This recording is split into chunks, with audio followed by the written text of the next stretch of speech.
సుమన్ గిల్ ఏమన్నా ఆడాడు మామ, ఒక రేంజ్లో ఆడాడు మామ. సుమన్ గిల్ జడేజా అయితే మంచి పార్ట్నర్షిప్ అయితే నెలకొల్పారు.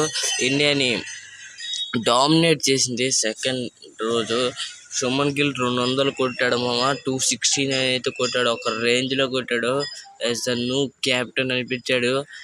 ఏషియాలోనే ఒక్క సెంచరీ లేనివాడికి ఇప్పుడైతే వరుసగా 2 టెస్ట్ మ్యాచెస్లో ఒక 100, ఒక సింగిల్ 100 కొట్టి చూపించాడు మామ. ఈడు క్యాప్టెన్ అనేవాడికి నేనే క్యాప్టెన్ అనేటట్టు చూపించాడు మామ. వాట్ ఏ ఇన్నింగ్స్ మామ. ఇండియా డామినేటింగ్ ఇన్నింగ్స్ అయితే చేసింది మామ.